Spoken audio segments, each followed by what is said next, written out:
Has The Handmaid's Tale become a reality? Some of the biggest names in Hollywood are hiring women to have babies for them. Super rich elites have turned to surrogates to produce children for them because they themselves won't or because they can't. Tom Daley, Dustin Lance Black, Kanye West, Kim Kardashian, Sarah Jessica Parker, and Elton John are just a few of the celebrities who are paying surrogates, real live women and girls, to have their babies for them.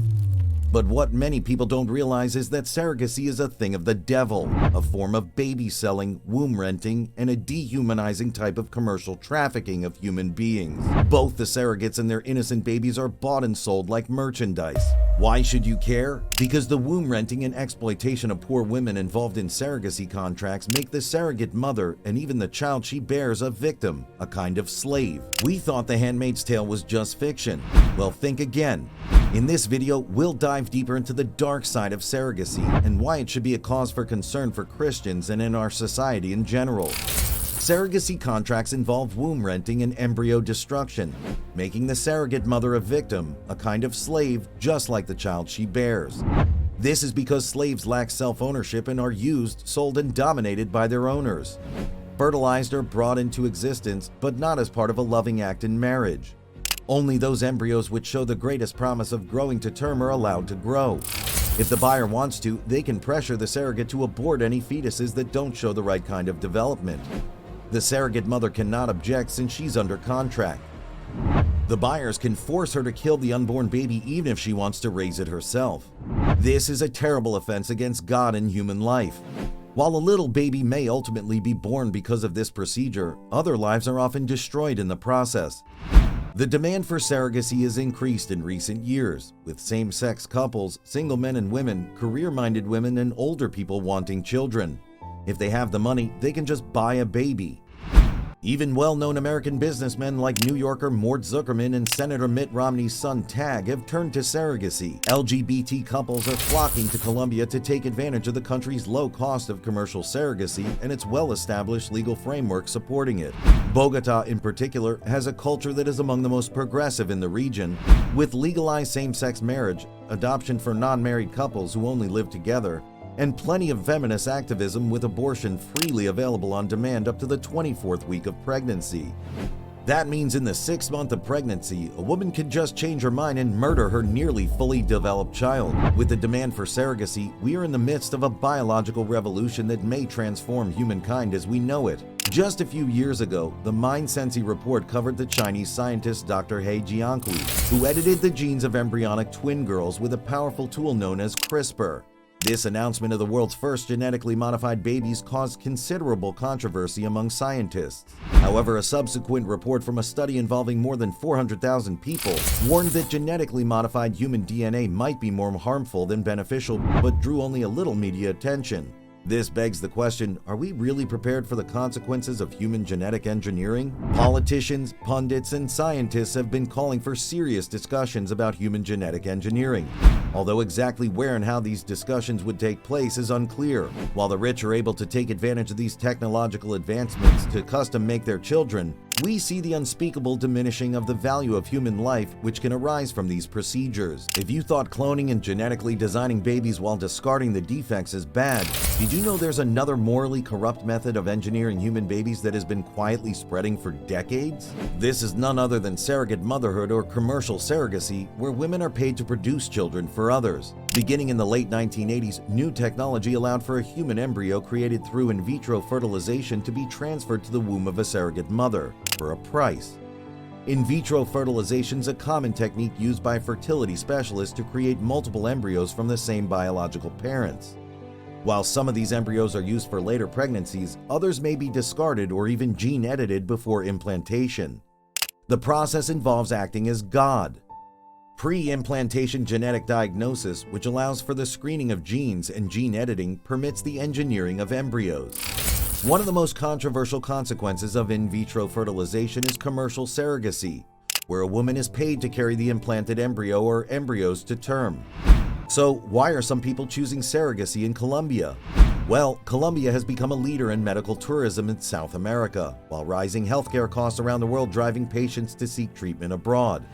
As a result, Colombian hospitals have invested heavily in providing first-rate medical services to their patients. But let's circle back to the issue of gene editing in embryos. We believe that gene editing goes against the design of God and raises significant moral concerns. It allows for the manipulation and alteration of human life, which could lead to unforeseen consequences and creates a society that values perfection over human dignity.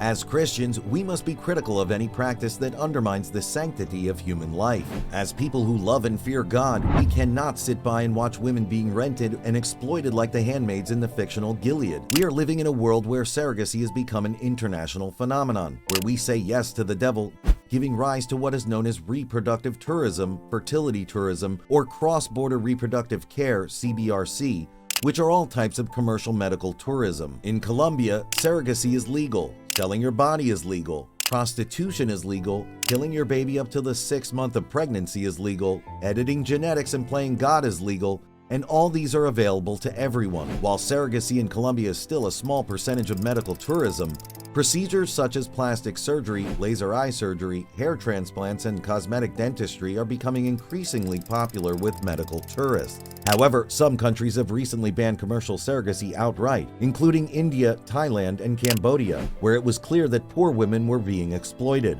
In India, for instance, over 12,000 babies were born through transnational surrogacy, before the practice was banned due to scandals and questionable deaths of the mothers and infants.